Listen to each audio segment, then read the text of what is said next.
سیرت کے بیان میں ہم اور آپ چل رہے تھے کہاں؟ بدر اور احد کے درمیان. بدر اور احد کے درمیان جو بڑے اور اہم احداث اور واقعات ہوئے ہیں اسی کو سیکھنے اور سمجھنے کی کوشش کر رہے ہیں.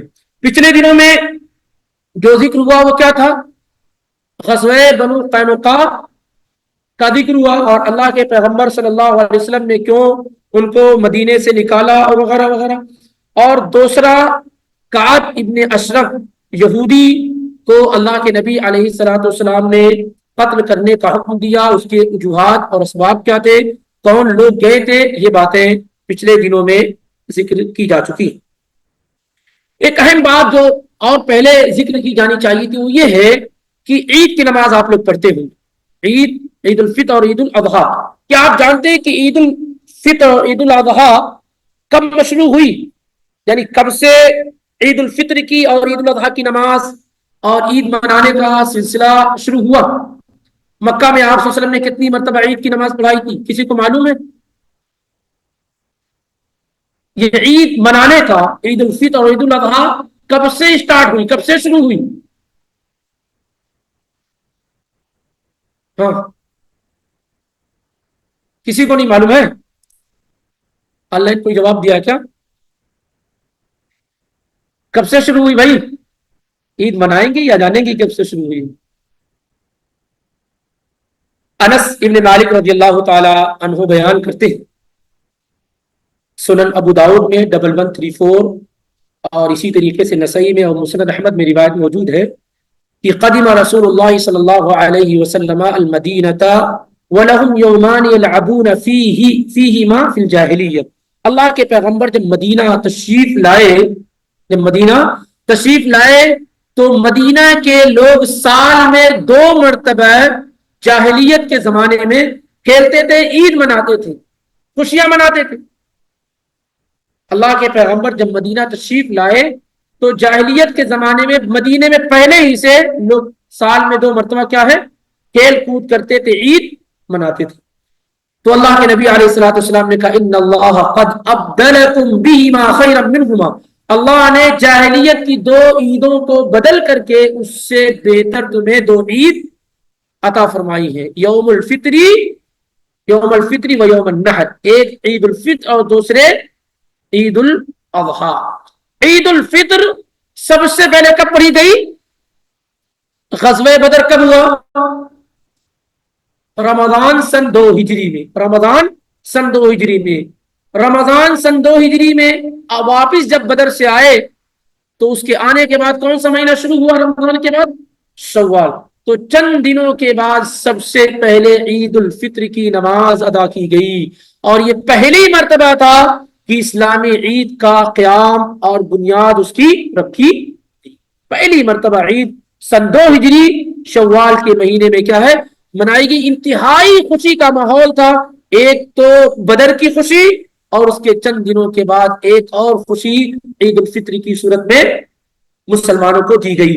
اور اس کے بعد پھر جب جو ہے ذی الحجہ کا مہینہ آیا اسی سال میں تو پھر عید الاضحیٰ منائی گئی. گویا کہ نبی علیہ الصلوۃ والسلام کی زندگی میں اور آپ کی حیات مبارکہ میں کتنی مرتبہ عید الفطر آئی؟ 8 یا 9 مرتبہ جو بھی ہو بہرحال. تو سن 2 ہجری سے عید الفطر اور عید الاضحیٰ کا عمل شروع ہوا اور یہ اسلام میں بنیادی اور اہم عید ہے جس میں جائز حدود میں شریعت نے خوشی منانے کی رخصت اور اجازت دے رکھی ہے. ایک اہم معاملہ یہ ہوا کہ بدر کی واپسی کے بعد اکثر یہودیوں کا اور وہاں جو مشرکین کا معاملہ تھا وہ یہ سمجھتے تھے کہ اتنے بڑے مقابلے جو کفار آئے ہوئے ہیں مکہ سے ان کا مقابلہ مسلمان نہیں کر پائیں گے. ہر ایک آدمی کیا ہے یہی سمجھتا تھا کہ بھائی ان کا مقابلہ کیا یہ نہیں کر پائیں گے، کمزور لوگ ہیں، ہتھیار بھی نہیں، ان کے پاس تو کھانے پینے کو بھی نہیں، تو 1000 لوگوں سے یہ کیا مقابلہ کریں گے. لیکن جب مسلمانوں نے بہادری کا ثبوت دیا اور کافروں کے چھکے چھڑائے، 70 بڑے بڑے لوگوں کا قتل دیکھا انہوں نے اور 70 لوگوں کو قیدی بنا کر مدینے میں جب لائے تو مدینے میں جو کمزور لوگ تھے نا، جو مشرکین تھے، اب ان کو یہ لگنے لگا کہ مسلمان تو بڑی شان و شوکت میں آ گئے ہیں، اگر ہم کفر پہ ہی ٹکے رہ جائیں گے تو پھر کیا ہے، ہمارے لیے معاملہ بھی ہو جائے گا، عزت اور رسپیکٹ اور ساری کی ساری چیزیں نہیں مل پائیں گی، اور یہاں مال غنیمت بھی خوب آیا ہے۔ تو بہت سارے لوگوں نے ظاہری طور پر اسلام کا اظہار کیا اور باطنی طور پر کفر کو چھپائے رکھا، یعنی نفاق کی پیداوار کب ہوئی؟ غزوہ بدر کے بعد نفاق اور منافقین پیدا ہوئی، اس سے پہلے اس کا کوئی وجود نہیں تھا۔ تو سب سے پہلے بدر کے بعد منافقین پیدا ہوئے، چنانچہ عبداللہ بن ابی نے اسلام قبول کر لیا ظاہری طور پر، تو اس کے بعد اپنے فتنے وغیرہ کیا ہے وہ بوتا رہا۔ یہ ساری کی ساری چیزیں ہوئی۔ ایک اہم معاملہ اس سلسلے میں یہ ہے کہ پچھلے دنوں میں یہ بات ذکر کی گئی کہ عین اسی دن جس دن بدر کی خوشخبری اہل مدینہ کو دی گئی، جس دن بدر کی خوشخبری یعنی زید ابن ثابت اور عبداللہ بن رواحہ رضی اللہ تعالی عنہما یہ خوشخبری لے کر کے مدینے کے اندر انٹر ہو رہے ہیں، داخل ہو رہے ہیں کہ اے لوگوں مسلمانوں کو فتح مل گئی ہے، وہ وہی موقع تھا جب اللہ کے پیغمبر کی لخت جگر رقیہ بنت محمد کی تدفین سے صحابہ کیا ہے فارغ ہوئے تھے، جیسا کہ اسامہ بن زید رضی اللہ تعالی عنہ نے بیان کیا ہے۔ تو گویا کہ اسی دن جب خوشخبری آئی، اسی دن رقیہ رضی اللہ تعالی عنہ کی تدفین ہوئی۔ اب اور عثمان بن عفان رضی اللہ تعالیٰ عنہ کو پہلے ہی سے اللہ کے پیغمبر نے روک دیا تھا۔ تو رقیہ رضی اللہ تعالیٰ عنہ کی وفات کے بعد عثمان بن عفان رضی اللہ تعالیٰ عنہ بڑے حزین اور غمگین رہنے لگے کہ اللہ کے پیغمبر کے ساتھ جو ایک مقاربت تھی، ایک قربت تھی، ایک رشتہ داری تھی، وہ رقیہ کی وفات سے کیا ہے ختم ہو گئی۔ ظاہر ہے کہ عظیم پیغمبر سے آپ کی رشتہ داری ہو یہ آپ کے لیے شرف، مقام اور مرتبے کی بات۔ تو رقیہ رضی اللہ تعالی عنہا کی وفات سے یہ رشتہ کیا ہے ختم ہو گیا۔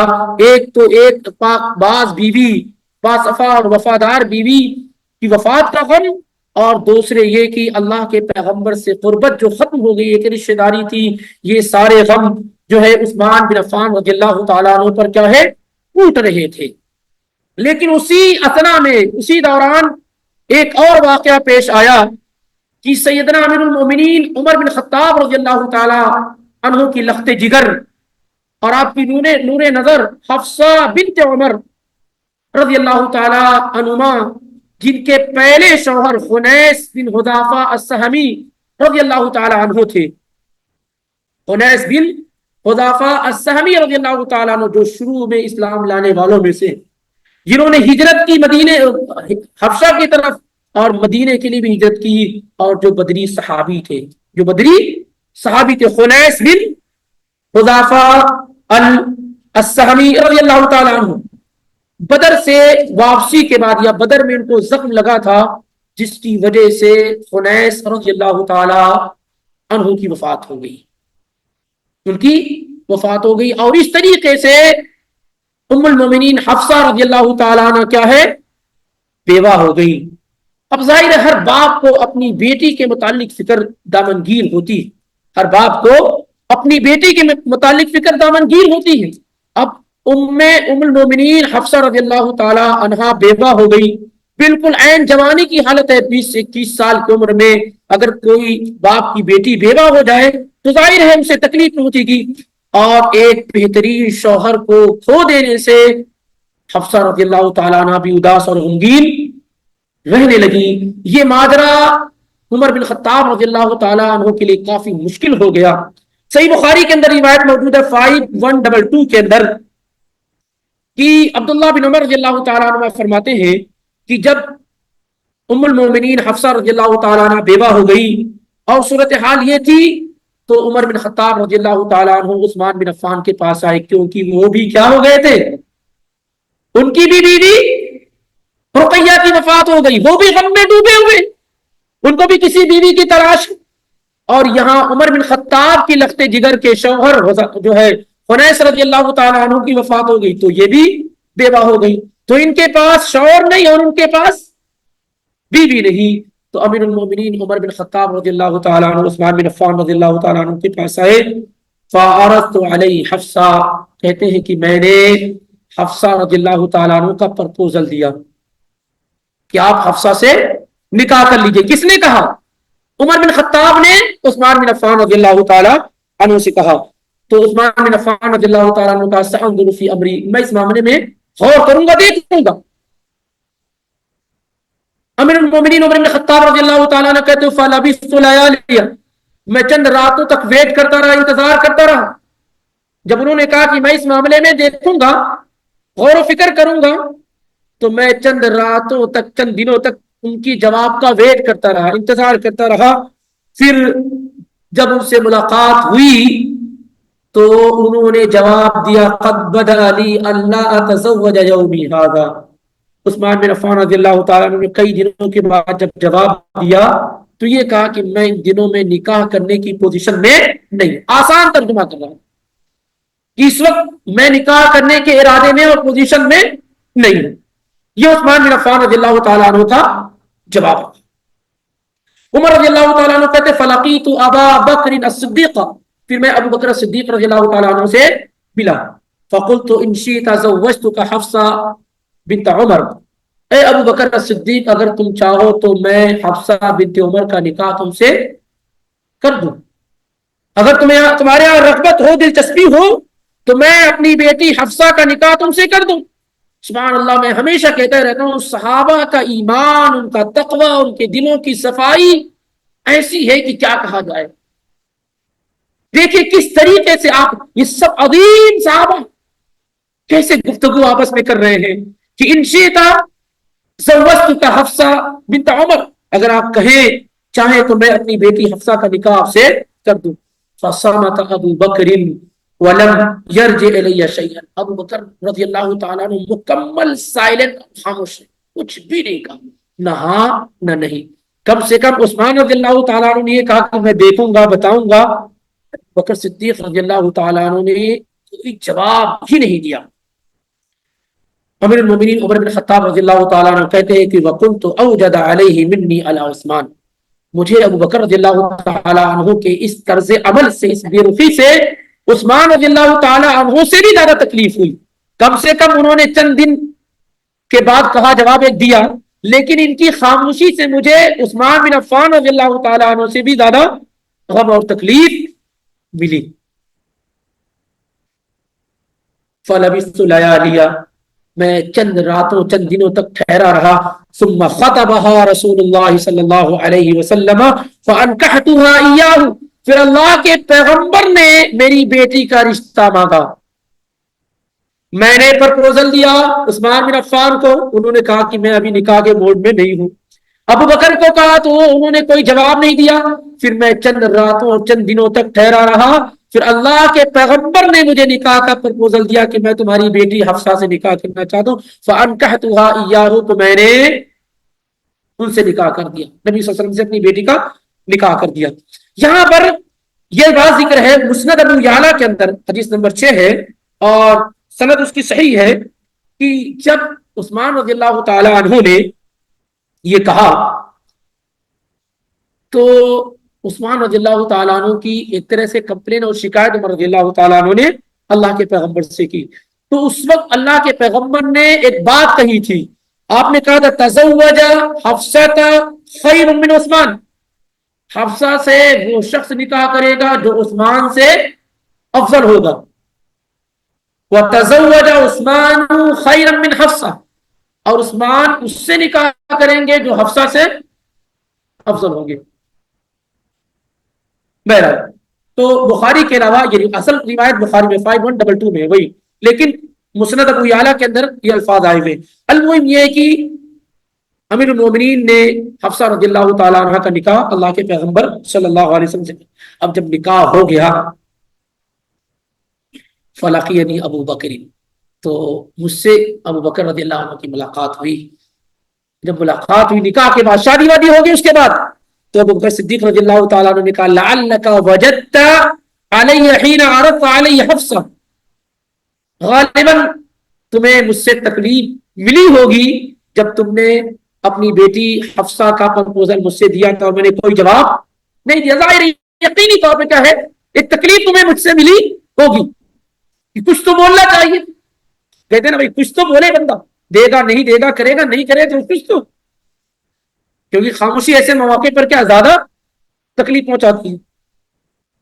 تو عمر رضی اللہ تعالیٰ عنہ نے جھوٹ نہیں کہا. ہاں بالکل یقینی طور پہ مجھے آپ کے اس بیہیویئر سے کیا ہے تکلیف ہوئی تھی یقینی طور پہ. تو ابو بکر رضی اللہ تعالیٰ عنہ نے کہا فَإِنَّهُ لَمْ يَمْنَعْنِي أَنْ أَرْجِعَ إِلَيْكَ فِي مَا عَرَضْتَ عَلَيَّ. دیکھو میں نے تمہارے سوالوں کا یا تمہارے پرپوزل کا جواب اس لیے نہیں دیا تھا کہ إِلَّا أَنِّي كُنْتُ عَلِمْتُ أَنَّ النَّبِيَّ صلی اللہ علیہ وسلم قَدْ ذَكَرَهَا. میں نے اللہ کے نبی صلی اللہ علیہ وسلم کے بارے میں یہ جانا کہ آپ حفصہ کا ذکر کر رہے تھے. یعنی جب آپ نے مجھ سے کہا تھا اس وقت مجھ کو معلوم تھا کہ اللہ کے پیغمبر حفصہ کا ذکر کر رہے ہیں رضی اللہ عنہ وارضا. فلم اکن لافشی سر رسول اللہ صلی اللہ علیہ وسلم. میں نہیں چاہتا تھا کہ میں اللہ کے پیغمبر کا یہ راز فاش کر دوں، کیونکہ یہ کوئی نہیں جانتا تھا. اللہ کے پیغمبر مجھ سے ذکر کر رہے تھے، میرے سامنے ذکر ہوا کہ حفصہ بیوہ ہو گئی، میں ان سے نکاح کرنا چاہتا ہوں، یا آپ نے حفصہ کا ذکر کیا. تو ابو بکر صدیق رضی اللہ تعالی عنہ اس بات کو جانتے تھے، اس لیے کوئی جواب نہیں دیا. تو کہا کہ میں اللہ کے پیغمبر کے راز کو فاش نہیں کرنا چاہتا تھا. وَلَوْ تَرَكَهَا رَسُولُ اللَّهِ صلی اللہ علیہ وسلم قَبِلْتُهَا. اگر اللہ کے پیغمبر نکاح نہ کرتے تو میں ضرور حفصہ بنت عمر سے نکاح کر لیتا رضی اللہ عنہ وارضا رضی اللہ عنہ اجمعین. یہ صحابہ کرام، ان کا اخلاق، ان کا کردار وغیرہ. اب مختصر انداز میں ہم اور آپ جو ہے ام المومنین حفصہ بنت عمر رضی اللہ تعالی عنہا کے بارے میں جان لیتے بہت مختصر انداز میں. یہ حفصہ بنت عمر رضی اللہ تعالی عنہما یہ کون ہے؟ عمر بن خطاب رضی اللہ تعالی عنہ کی صاحبزادی حفصہ بنت عمر بن خطاب بن نفیل بن عبد العزہ.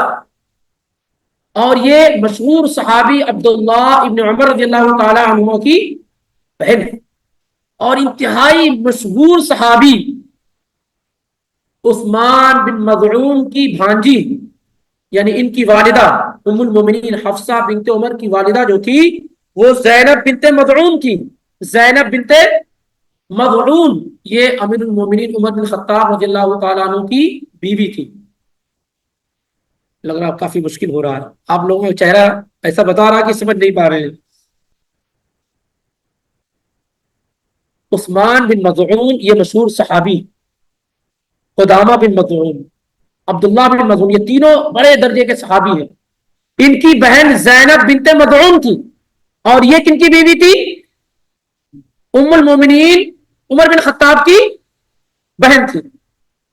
اور زینب بنت مظعون یہ والدہ ہے کن کی؟ حفصہ بنت عمر عبداللہ بن عمر رضی اللہ تعالی عنہ کی. کیونکہ ابھی ان کا ذکر آئے گا عثمان بن مظعون رضی اللہ تعالیٰ عنہ کا تو آپ کو آسانی ہوگی، اس لیے یہ کہا جا رہا، سمجھایا جا رہا ہے. یہ ام المومنین حفصہ بنت عمر رضی اللہ تعالیٰ عنہ اس وقت پیدا ہوئی جب خانہ کعبہ کی قریش کے لوگ تعمیر کر رہے تھے. یعنی جب آپ کو عمر 35 سال کی تھی اس وقت خانہ کعبہ کی تعمیر ہو رہی تھی. اسی دوران حفصہ رضی اللہ تعالیٰ عنہ پیدا ہوئی. گویا کی نبوت و رسالت سے 5 سال پہلے، نبوت و رسالت سے 5 سال پہلے پیدا ہوئی. اور اسی طریقے سے ام المومنین حفصہ رضی اللہ تعالی عنہ کا پہلا نکاح انیس بن حذافہ السہمی رضی اللہ تعالی عنہ سے ہوا، اور بدر سے واپسی پر ان کی وفات ہو گئی. تو پھر اللہ کے پیغمبر صلی اللہ علیہ وآلہ وسلم نے ان سے نکاح کر لیا. اور یہ نکاح جو ہوا وہ غزوہ احد سے 2 مہینہ پہلے ہوا، سن 3 ہجری میں غزوہ احد سے 2 مہینہ پہلے ہوا. اس طریقے سے ترتیب کے لحاظ سے یہ نبی صلی اللہ علیہ وسلم کی کس نمبر کی بیوی ہے؟ چوتھی. نمبر 1 خدیجہ، نمبر 2 یہ ایک معاملہ ہے، نمبر 2 سودا، اور نمبر 3 عائشہ. کچھ لوگوں نے کہا نکاح آپ نے عائشہ سے پہلے کیا ہے تو نمبر 2 وہ ہے، لیکن رخصتی پہلے سودا کی ہوئی ہے. المهم یہ ہے کہ خدیجہ، سودا، عائشہ یہ 3 ہو گئے. چوتھے نمبر کا نکاح آپ کا حفصہ رضی اللہ تعالی عنہا سے ہوا.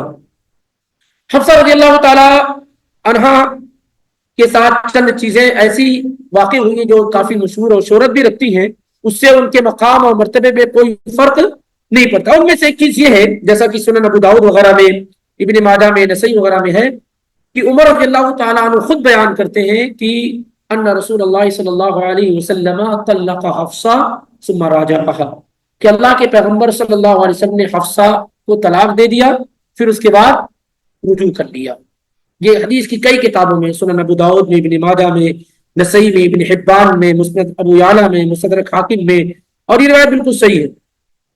اور انس بن مالک رضی اللہ تعالی عنہ کی روایت بھی اس طریقے سے ہے، جو مسند ابو یعلا میں، مستدرک حاکم میں، بہقی وغیرہ میں ہے، کہ لما طلق النبی صلی اللہ علیہ وسلم حفصہ، جب اللہ کے پیغمبر نے حفصہ رضی اللہ تعالی عنہ کو طلاق دے دیا، امر ان یراجعها فراجعها، تو اللہ کے پیغمبر کو یہ حکم دیا گیا، آپ کو حکم کون دے سکتا ہے؟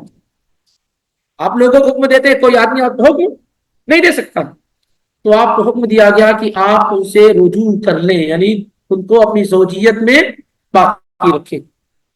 اس سلسلے میں تیسری روایت یہ ہے، قیس بن زید سے مروی ہے، اور یہ روایت اصلا ضعیف ہے، لیکن کئی روایات مل کر کے حسن درجے کی ہو جاتی ہے، جیسا کہ شیخ البانی نے صحیحہ میں ذکر کیا ہے، اور یہ روایت مستدرک حاکم میں اور طبرانی کی کبیر میں موجود ہے، کہ اللہ کے نبی علیہ الصلوۃ والسلام نے کہا کہ جبریل علیہ الصلوۃ والسلام آئے اور انہوں نے مجھ سے کہا کہ اے اللہ کے پیغمبر، آپ حفصہ سے رجوع کر لیجئے، ان کو اپنی زوجیت میں دوبارہ باقی رکھیے، فَإِنَّهَا صَوَّامَةٌ وَقَوَّامَةٌ، وہ بہت زیادہ روزہ رکھنے والی اور رات میں اٹھ کر کے عبادت کرنے والی ہے، وَإِنَّهَا زَوْجَتُكَ فِي الْجَنَّةِ، اور یہ جنت میں آپ کی بیوی ہے، یہ جنت میں آپ کی بیوی ہے۔